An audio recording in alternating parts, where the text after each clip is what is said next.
할렐루야. 우리가 믿음 안에 산다, 또 믿음으로 살자 등으로 이렇게 우리 믿음 생활에 대한 이야기를 하고 있는데, 믿음이라고 하는 그 믿음의 본질은 늘 말하지만 하나님의 약속의 말씀을 믿는 것이다. 우리의 믿음의 본질이. 그렇기 때문에 우리가 믿음으로 하나 된다라고 하는 것은 결국 말씀으로 하나 되는 것이고, 또 우리가 믿음으로 한 뜻이 되어진다는 것도 마찬가지. 말씀은 성령의 감동으로 기록된 하나님의 뜻이기 때문에 결국 하나님의 뜻으로 하나 되어지는 거예요.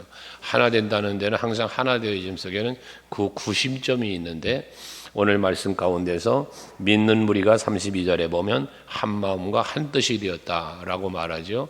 여기 믿는 무리라 하는 표현을 했는데 이 성도들이죠. 결국은 거룩한 무리, 이 성도인데, 우리 서강교회 오늘 예배하는 성도 여러분들이 바로 이 믿는 무리가 무리 중에 모든 우리들이 될 수 있기를 바랍니다. 앞에 말한 것처럼 믿음의 무리라고 할 때 그 믿음은 결국 하나님의 말씀을 믿는 거요. 말씀은 예수를 말하니 예수를 믿는 거고, 모든 선포된 언약들이 다 하나님의 약속을 믿는 믿음으로 담대함도 평안도 다 그 믿음 속에 들어가 있는 것이니까, 오늘 이 저녁에 여러분들이 그 믿음으로 말미암아 여러분 마음에 평안이 있고 또 범사에 소원하는 일은 믿음대로 되어지는 귀한 은혜 있기를 주의 이름으로 축복합니다. 특별히 믿음으로 온전히 하나가 된다라고 하는 이 말씀 안에 하나, 또는 주 안에 하나라고도 우리가 말하는데, 우리가 믿는 본질은 말씀인 것처럼 우리가 믿는 건 예수이니까 예수 안에서 또한 하나가 되어진다는 말씀입니다. 나도 예수 안에, 너도 예수 안에, 우리 모두가 함께 예수 안에 머무를 때 이것이 믿음 안에서는 성도가 되는데, 거기서 한 마음이 된다고 했으니 내 마음속에 예수가 계시고 여러분 마음속에 예수가 계시면 우리는 자연히 한 마음이 되겠죠. 우린 구심점이라는 거예요, 그게. 그래서 우리는 예수를 바라보고 예수를 따르고 예수를 믿는 그 한 마음이 될 수 있기를 바랍니다. 각자의 마음이 각기 다르다면 거기에는 평안이 있을 수가 없어요. 마음이 각기 다르면 다툼이 일어나게 되어지고, 마음이 다르면 평안도 깨지게 되거든요. 그래서 우리 서강교회는 언제나 예수 안에서, 말씀 안에서 마음이 하나 될 수 있기를 바랍니다. 그러기에 뭐 하자고요? 내 안에 예수의 마음을 품자. 바울이 빌립보 교회에게 너희 안에 이 마음을 품어라 하는 것처럼 오늘 이 저녁에 예배하는 여러분들이 예수의 마음을 품기를 원합니다. 또 한 뜻이 되었다라고 말하는데, 이 한 뜻이 되었다는 것은 하나님의 뜻으로 하나 되어짐을 말하기도 하는데, 한편 해석은 이 뜻이라고 하는 단어를 영혼이라고도 해석을 해준다고 합니다. 그러니까 우리가 한 영혼이 되었다라고 말하는데, 이건 무엇을 말하는가 하면 우리들의 영은 죽은 영이 살아난 영이 되었어요. 살아있는 영, 예수 안에서 새 생명을 얻은 영혼, 그 하늘나라를 바라보고 소망 중에 사는 영혼, 그것이 바로 우리가 한 영혼이 되었다라고 하는 것입니다. 어떤 영은 지옥에 가고 어떤 영은 천국에 갈 거 아니겠어요? 우리 모두는 한 영혼으로 하나님의 나라에 이르게 되어질 것이라는 말씀이죠. 서강교회 성도들뿐만 아니라 예수를 믿는 온 무리가 다 같이 이렇게 예수 안에 한 영혼, 한 몸이 되어서 하나님의 기쁨이 되는 자리로 살아갈 수 있기를 바랍니다. 이렇게 온전히 하나가 되어져서 믿음으로 하나 되어 예수로 하나 되어서 하나가 되어지니까 예수의 마음을 품게 되고 하나님의 뜻을 분별할 수 있게 되고요. 그러다 보니 모든 것을 서로 통용하고 자기 재물을 조금이라도 자기 것이라고 하는 이가 하나도 없었다고 그래요. 그게 초대교회는 모든 성도들이 자기 것이 없이 모든 것을 팔아다가, 뒤에도 얘기 나오지만 사람들이 전부 자기 것을 팔아다가 제자들 앞에 갖다, 사도들 앞에 갖다 놓으니까 이 사도들이 그것을 가지고 온 믿음 안에 하나 된 무리들을 서로 나누고 서로 섬기며 그러고 살았다는 거 아니에요. 부족함이 없이 서로가 그렇게 살았다는 말씀 아닙니까? 여기서 먼저는 뭐냐면 자기 것을 내 것이라고 주장하는 이가 없이 다 하나님 앞에 내어놓았다는 것이거든요. 이것은 결국 무엇을 의미합니까? 내 것이 내 것이 아니라 누구의 것? 하나님의 것이라는 생각이죠. 그 믿음이죠. 그래서 하나님의 것을 하나님을 위하여 하나님 예수 안에서 하나 된 한 마음 되고 한 뜻을 이루어가는 우리 무리들이 같이 통용을 했다는 이야기인 것입니다.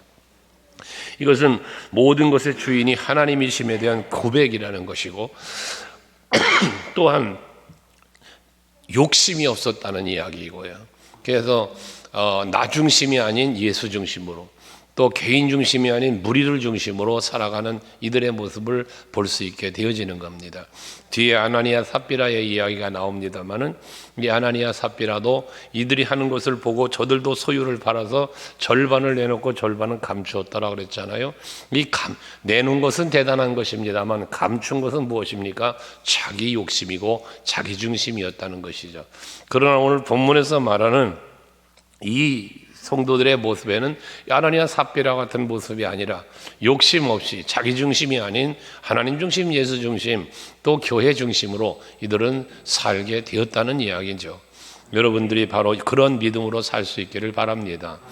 예수께서 오병이어의 기적을 일으킬 때도 거기 소년 하나의 도시락이 핵심이 되어 5천 명의 사람들이 먹고도 남는 일이 벌어지지 않았습니까?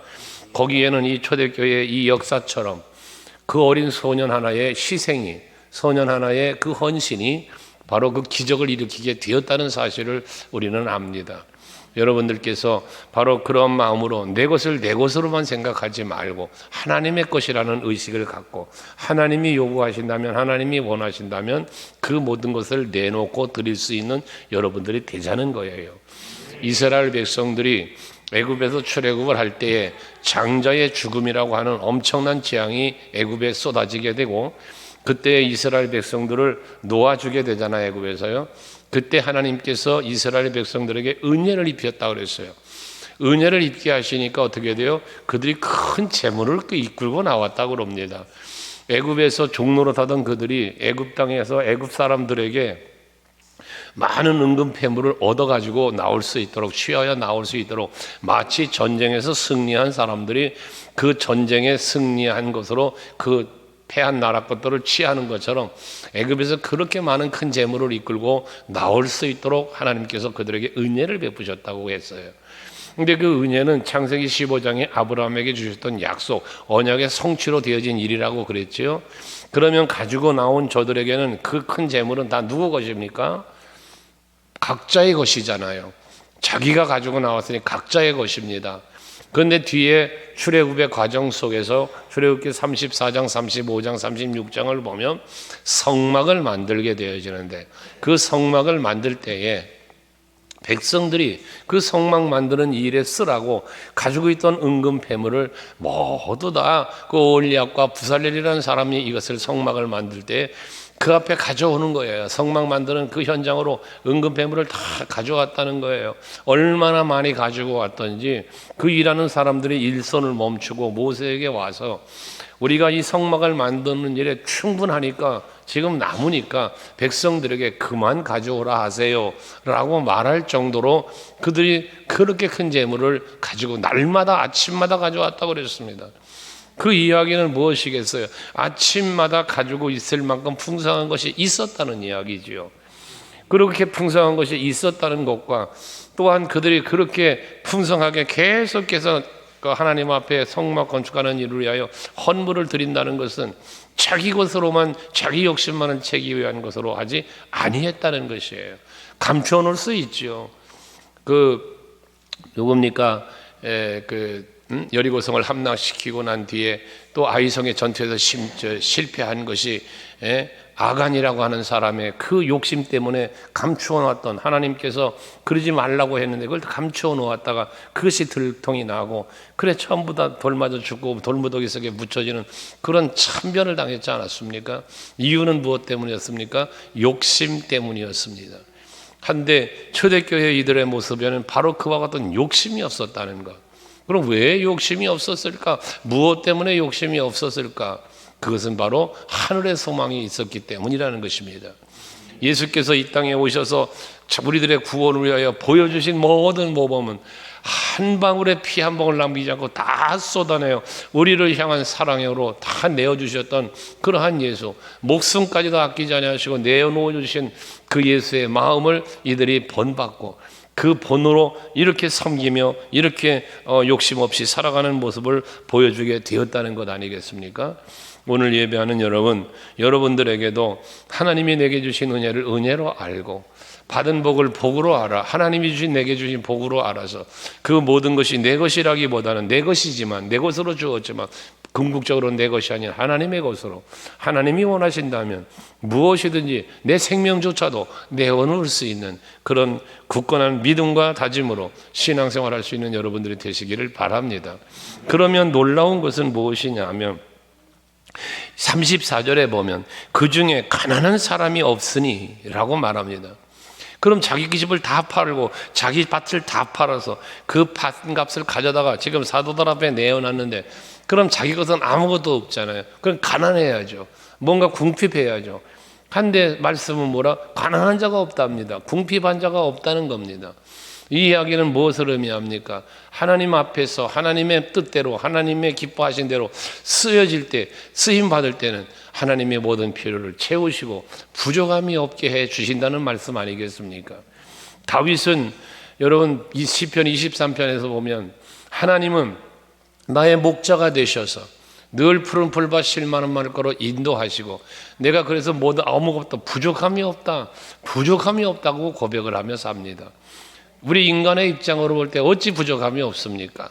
광야로 쫓겨가고 바위굴로 도망가고 얼마나 힘들고 어렵습니까? 시편 63편에 고백을 하지만 물이 없어 마르고 황폐한 땅에서 내 육체가 주를 갈망합니다. 시편 63편의 말씀 아닙니까? 이게 다윗이 처한 환경이에요. 물이 없어 마르고 마실 물도 없다는 말이에요. 또 땅이 황폐했대요. 먹을 것도 없다는 거예요. 그런데 그는 뭐합니까? 그러한 상황에서도 이 다윗은 여호와가 목자시니까 내게 부족함이 없다는 고백을 쏟아냅니다. 사망의 음침한 골짜기를 다닐지라도 해를 두려워하지 않는답니다. 내 평생의 주의 인자하심이 나를 따르리니 라는 고백을 하면서 여호와의 인자하심이, 여호와의 은총이 내게 임하면 나는 부족함이 없다는 거예요. 도리어 거기가 광야였던 바옥을 숨이었던 그것이 다 뭐가 돼? 푸른 초장 쉴 만한 물가가 되어진다는 것입니다. 초대교회 성도들이 왜 이렇게 욕심 없이 자기 것을 다 팔아서 이렇게 갖다 놓는가? 그것은 바로 예수로 만족했다는 이야기입니다. 하나님이 나의 모든 필요를 채워주실 것이라는 믿음이 있었다는 것이죠. 그것 때문에 가능했다는 것입니다. 여러분, 시편 1편에서 시냇가에 심기운 나무가 철을 따라 열매를 맺으며 그 잎사귀가 마르지 아니함 같이 그 행사가 다 형통하리로다 말씀한 것처럼 우리에게 필요한 모든 것들이 필요할 때 채워주신 하나님의 은혜가 있습니다. 예수께서 제자들을 모아놓고 가르치신 교훈 속에도 어떤 교훈을 주셨습니까? 너희가 무엇을 먹을까 무엇을 마실까 염려하지 말아라. 하늘에 나는 새를 보고 들에 핀 백합을 비유하시면서 또 솔로몬의 영광도 비유하시면서 하나님이 다 입히시고 하나님이 다 먹이신다. 그러니 너희는 무엇을 먹을지 마실지 입을지 염려하지 말아라. 오히려 너희는 먼저 그의 나라와 그의 의를 구하라. 그리하면 이 모든 것을 너희에게 더하시리라. 이게 예수님의 가르침 아니었습니까? 그러면서 그 가르침을 받았던 사도들이 백성들에게 이것을 가르치는 거고, 가르침을 받은 성도들이 그 교훈대로 자기가 무엇을 먹을지 마실지를 염려하지 않고 하나님께서 원하시는 바 믿음 안에 공동체 되어진 무리들을 위하여, 사도들의 사역을 위하여 이 모든 것을 내어놓을 수 있었다는 이야기입니다. 우리 소감교회 성도들이 바로 그와 같은 믿음과 헌신의 성도들이 될 수 있기를 바랍니다. 그러니까 뭐하자? 믿음으로 하나 되자. 예수 안에 하나 되어지자는 것이에요. 그러면서 33절에 보면 사도들이 큰 권능으로 주 예수의 부활을 증언하니 무리가 큰 은혜를 받았다고 합니다.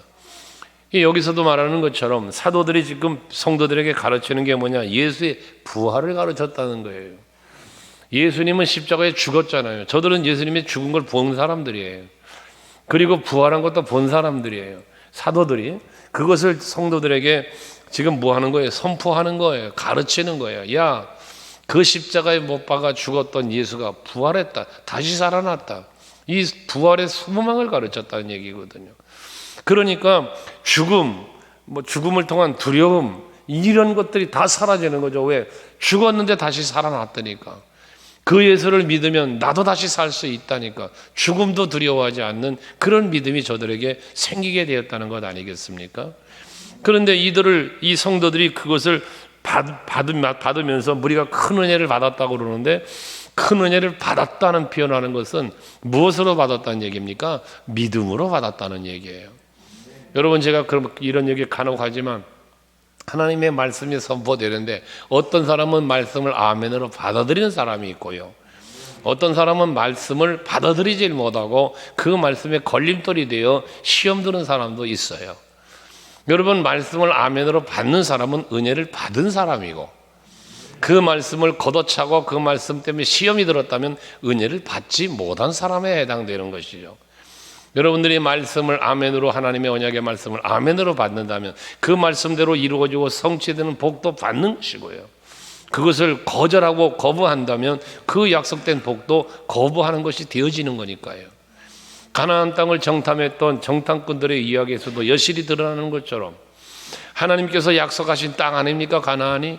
그 약속의 말씀을 받아들였고 믿었던 여호수아와 갈렙은 그 땅을 차지하고 그 땅을 누리게 된 것이고요, 그 언약의 말씀을 아멘으로 받지 못하고 현실적인 상황만 바라봤던 10사람들은 그 땅에 들어가지 못했던 것이고, 그들과 동조했던 백성들도 다 들어갈 수 없었다는 것, 누리지 못했다는 것입니다.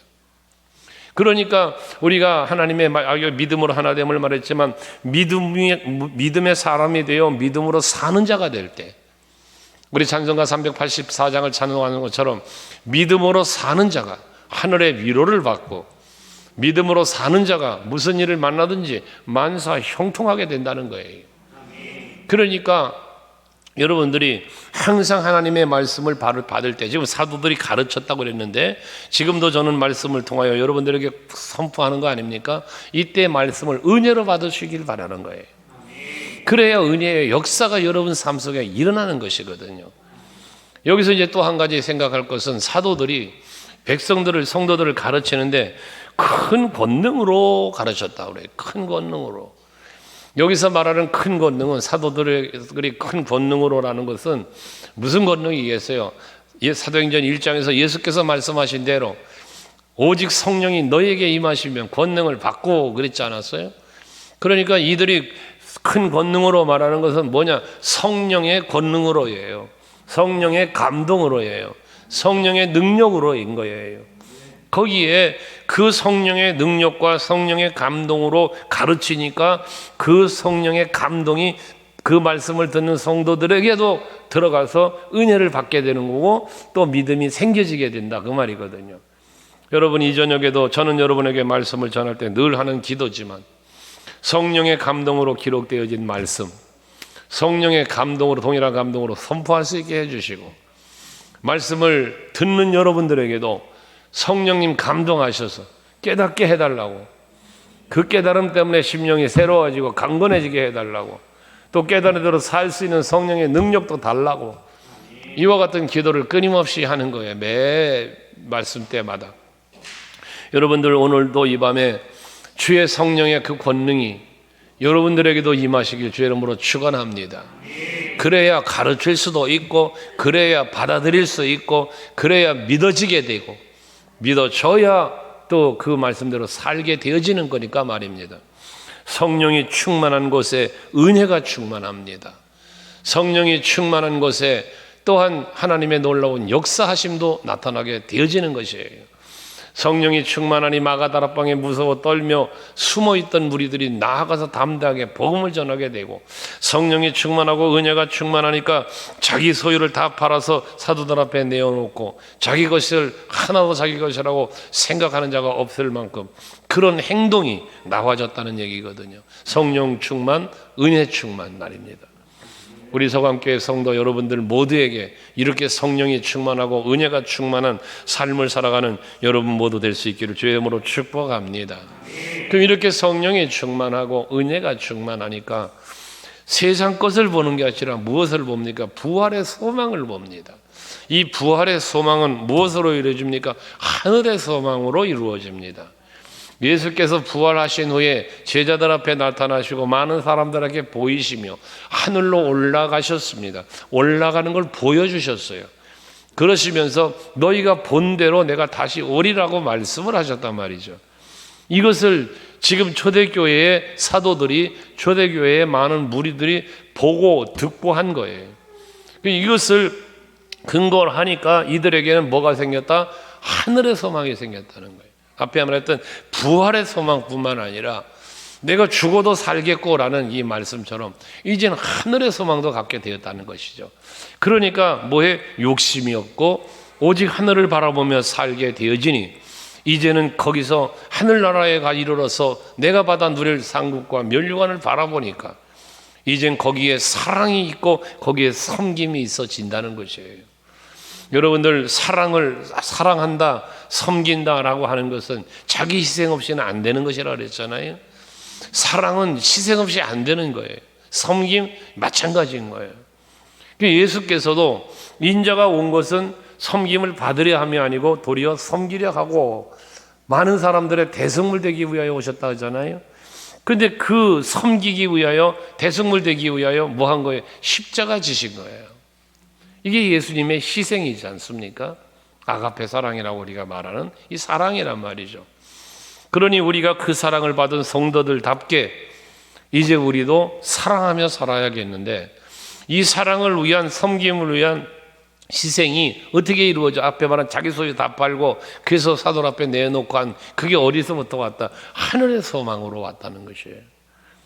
여러분, 땅에서 매이면 하늘에서도 매이고 땅에서 풀면 하늘에서도 풀린다고 그러잖아요. 그러니까 여러분들이 땅의 것에 매이지 말란 말이에요. 사람에 매이지 말아요. 세상 환경에 매이지 말고 오직 예수 바라보고 예수 앞에서 새 힘을 얻는 여러분들이 될 수 있기를 바랍니다. 근데 모든 성경이 우리에게 그런 기록을 교훈을 주지만, 여러분 생각해 보세요. 아까 도시락 얘기했죠. 소년이 도시락 하나를 내놓았어요. 그래서 다 배부르게 먹었답니다. 그럼 배부르게 사람들 5천 명이 먹었다는데 소년은 어떻게 했겠어요? 소년도 먹었죠.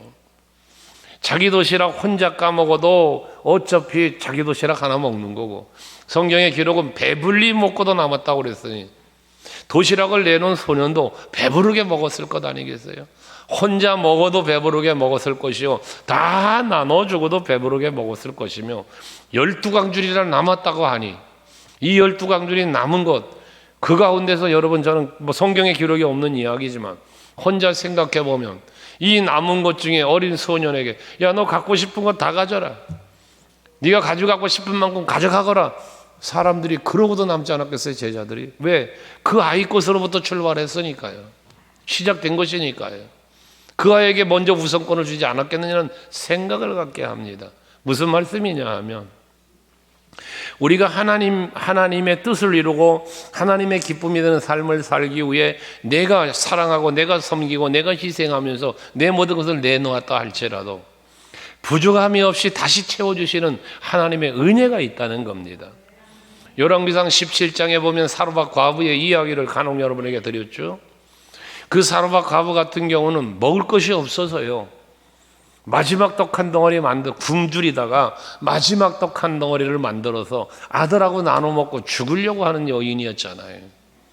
그런데 엘리야가 가가지고 그것을 가지고 나를 위해서 먼저 만들라고, 그러면 하나님이 가뭄이 끝나는 날까지 가루통엔 가루가 떨어지지 않고 기름병에는 기름이 떨어지지 않도록 채워주실 것이라는 약속의 메시지를 던지지 않았습니까? 그때 여인이 이 엘리야의 말을 듣고 엘리야의 말대로 했다는 거예요. 그 떡 한 덩어리를 가지고 엘리야를 위해서 먼저 섬겼다는 거예요. 그 결과가 무엇이었습니까? 사르밧 과부가 죽지 않았어요. 아들이 죽지 않았어요. 오히려 가뭄이 끝나는 날까지 말씀대로 가루가 떨어지지 않고 기름이 떨어지지 않아 가뭄이 끝나는 날까지 먹고 살았어요. 뿐만 아니라 그 훗날에 아들이 죽잖아요. 그 아들이 죽었는데 엘리야를 통해서 다시 하나님은 그를 살리시잖아요. 이게 바로 헌신하는 자, 희생하는 자에게 주시는 하나님의 축복이라는 거예요. 그러니 여러분들이 이런 하나님의 축복의 원리를 바르게 알고 살 때, 영혼은 하나님의 나라만이 아니라 여러분, 내 육체가 살아가는 삶의 현장에도 하나님의 은혜와 복은 반드시 임한다는 거예요. 필요를 채워주시는 하나님의 은혜를 말입니다. 이른 비와 늦은 비를 적당한 때에 적절하게 주시마. 이 하나님 약속이지 않습니까? 그러니 여러분, 이 밤에도 여러분들의 필요가 무엇인지를 아시는 하나님이세요. 여러분의 마음의 소원이 어떤 소원을 갖고 있는지 아시는 분이 하나님이시라고요. 또 여러분의 형편과 사정이 그러니 어떤지도 아시는 분이신 거예요. 그러니 목마른 자에게는 마실 물을 주실 것이고, 여러분 굶주린 자가 있다면 먹을 떡을 주실 것이고요, 헐벗은 자가 있다면 입을 옷을 주시는 하나님이시라는 거죠. 하기에 여러분에게 그 믿음이 있기를 원하는 거예요. 중요한 거는 하나님이 그러한 하나님이시라는 믿음이 있으라는 거죠.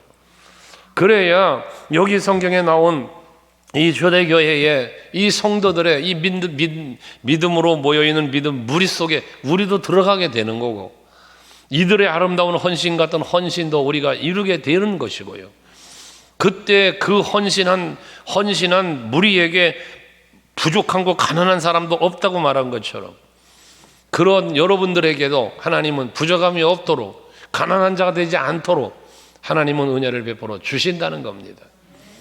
말라기서에서 11조의 교훈을 주시지만 하나님 앞에 10의 1조를 드릴 때 하나님 어찌한다고 합니까? 하늘문을 열고 쌓을 곳이 없도록 부어주시는가 시험해보라 그러지 않습니까? 여러분, 이건 뭘 말하는 거예요? 하나님은 그렇게 나는 열의 하나를 드렸는데도 하나님은 쌓을 곳이 없도록 부어주시는 은혜가 임한다는 걸 말하는 거예요.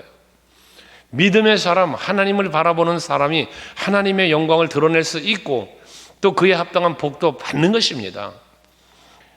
이번에 집회 갔던 검단중앙교회의 한 장로님, 그 교회를 건축할 때에 선교센터를 짓고 막 할 때 건축위원장을 맡았대요. 그런데 그때에 아들이 뇌출혈로 쓰러져서 병원 중환자실에 들어가서 뇌수술을 받아야 하고 그 어려운 상황에 놓여 있다는 거예요. 현재 상황이 그렇다는 거예요. 그런데도 불구하고 그 병원에 아들 때문에 가서 매달리지 않고 그 교회 성전을 건축하는 일에 매달리면서 전심전력을 했다는 거예요. 죽을 아들 하나님 살려주셨고 지금 이제 회복하는 과정 속에 있는데 아직도 완전하지는 않대요.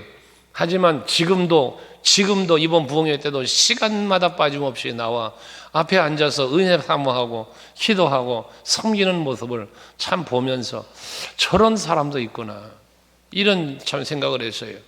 여러분, 하나님의 말씀 앞에 하나님을 믿는 믿음으로 여러분 담대하게, 그리고 두렵지 않고 맡기는 거 아니겠어요? 주께 너의 행사를 여호와께 맡겨라.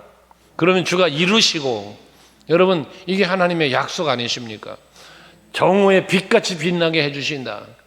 이런 하나님의 약속은 여러분들이 하나님을 믿는 믿음으로 살아갈 때에 그 믿음으로 사는 자에게 비추시는 하나님의 은혜를 말하는 거잖아요.